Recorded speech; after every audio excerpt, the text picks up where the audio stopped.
But which one's the winner?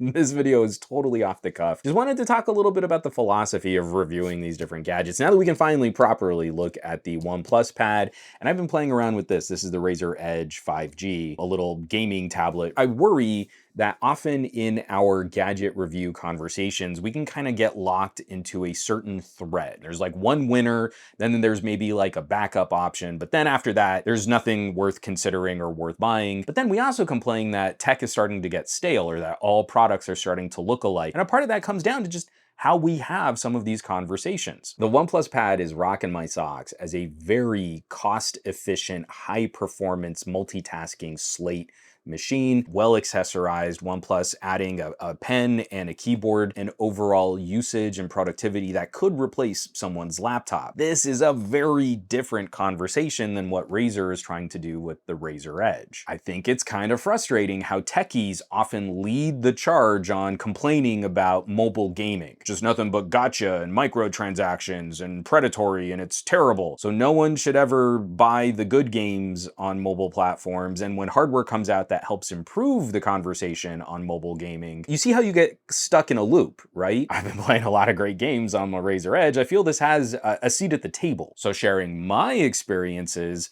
this is a machine that I very much appreciate for work.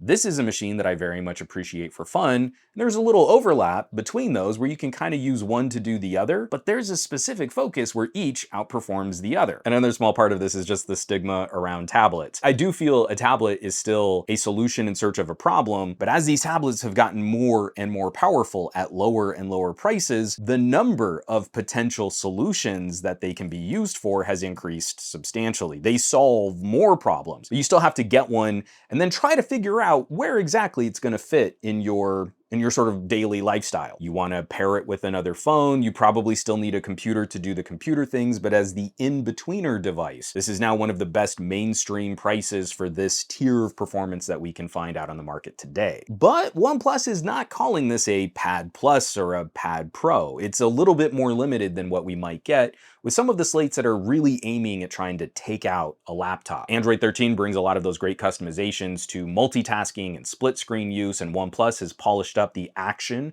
of having little floating windows, but we can't plug another monitor into this. You know, some other slate like a Galaxy Tab S8 Plus can go dual screen or use an interface like DeX. A part of what helps us land that more aggressive price point is kind of stepping back from some of those more exotic features that I feel deserve more attention, but maybe more mainstream consumers aren't really going to play with. The all-purpose computing solution versus the gaming tablet. What makes this a gaming tablet? The SoC in the OnePlus is more powerful and it gets the bigger N22 score. And that's true. The little chip in here is benchmarking somewhere around a Snapdragon 888 Plus, a couple generations older now. Where I think a lot of our conversations break down is just the intended use. The intended use of something like this is a little bit more laptop. It's at its best when it's on a desk, on a table, and you're typing away on the keyboard and you're really doing that kind of work. Whereas the whole point of the Razer Edge is to put it in your hands to appreciate that gameplay, to make that gameplay as mobile as you can possibly make it. But that usage philosophy is more than just skin deep. It's not just, it's a littler tablet, so it's good for games. The construction of this has been built around that idea. This is a custom Kishi controller. It pops on and off really easily, but this is a slate with active cooling. What we arrive at is actually a really good sustained performance because we can move air through this slate. That's one of the differences between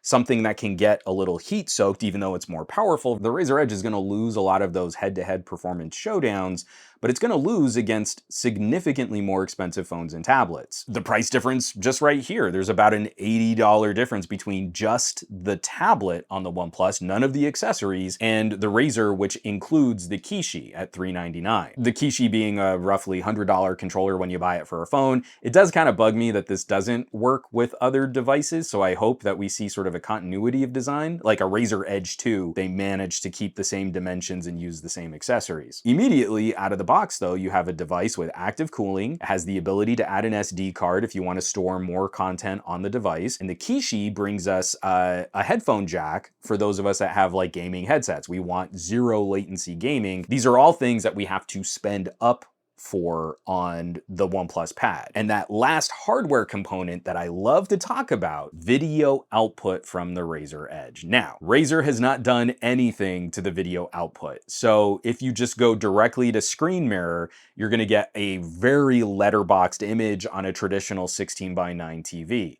But it is putting that image out for the TV. If you jump through some hoops or you play with some third-party apps, you can minimize the distracting black bars and improve the video layout. You can use second screen or taskbar to engage with the Android built-in desktop mode, and that can significantly improve that look when you change aspect ratios from what the Razer Edge has built in. I have a separate video looking at the Android desktop mode. It's a little bit more productivity focused, but it still addresses some of these issues where you just want to plug it in and see a game occupy the screen on a TV, and that's not what's gonna happen here, but you can make it do that with a very little effort. You add all of that up together. The tablet by itself is sort of the next evolution of the tablets that we loved, like the Nexus 7. It's even a little bit more pocketable, it's a narrower aspect ratio, but it comes with the main accessory that you would wanna use to play your games. And the whole kit arrives for less than the price of just the OnePlus Pad. If you've caught any of my videos in the past, you know I'm kind of repeating myself here, but it's the thing that really does bother me about how we talk about phones, and it's affecting how we also talk about things like tablets. And it's something I wish we could borrow more from the folks that review desktops and laptops. There are specific hardware decisions that a consumer might make if they understand the pros and cons, the nuance of each of these devices. I do not think it benefits consumers to act like phones are all one thing. All phones do phone things, and tablets do tablet things, and laptops do laptop things. Because as soon as we move into laptops, we immediately acknowledge that there's a difference between an ultra slim portable, a convertible that can flip around the screen and use it like a tablet, detachable gaming laptops or workstation grade laptops, or rugged, beefy, durable, military grade laptops. We allow for each of these little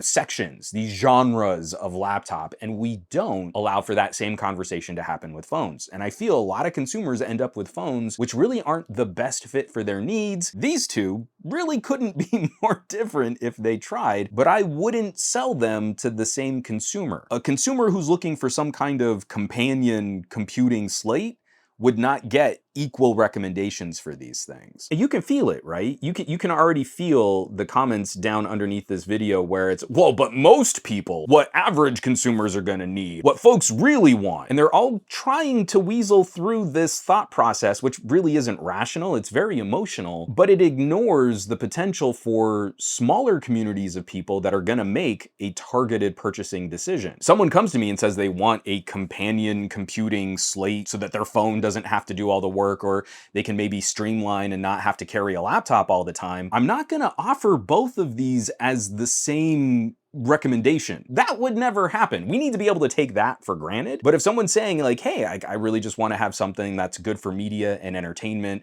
and it's really sleek and it's light, I don't think I would recommend a OnePlus Pad. But the second someone says, and I also need to get a little work done on it, boy howdy, I'm not gonna recommend a Razer Edge. We can give much better advice. It's just something that's been kind of digging into the back of my brain here. I've been using both of these. I love both of these. I use them in wildly different ways, and that makes the tech conversation so much more interesting than if it was just Apple Samsung clone after Sam Apple clone after Sam Apple clone after Sam Apple clone. If you think tech has gotten boring, then you're probably consuming a very small, sort of insular echo chamber of tech opinions. I said this was gonna be a really rambling editorial. I'm trying not to just dive directly into hardcore snarky. This is where I've got to do the call to action, right? In the video, but what do you guys think? Which one would you buy, the OnePlus Pad or the Razer Edge? Just sort of validate the opinions of whatever's gonna be most search engine popular. That's exactly what I didn't really want to get into. So we should probably just wrap this video up, but please, I want to have those conversations of nuance. It's not enough to just confirm what sold the most over a fiscal quarter and feel good and pat yourself on the back that you predicted one device would be more popular than another. That means lots of people are getting left out and maybe missing options, which would be better for them. As always, thanks so much for watching, for sharing these rambling videos. Also, all the support lately has been fantastic. Those of you hitting my home site, SomeGadgetGuy.com, if you're buying a little merch, or if you're clicking on links in my video descriptions, or if you're joining the list of names scrolling by on your screen from my Patreon. That's patreon.com/SomeGadgetGuy. This list is the coolest collection of tech pals. My Patreon has become my safe space. So those folks have been amazing. They're the coolest tech fans in the universe. So you should probably check them out. Now, you know where you can find me around the rest of the internet. On the Mastodons, I'm reviving my Flickr account, especially with some of these new crazy camera phones that are coming out. And I stream on Twitch, twitch.tv/SomeGadgetGuy. A little less so these days on the Twitters and the Facebooks and the Instagrams, but I will catch you all on the next video.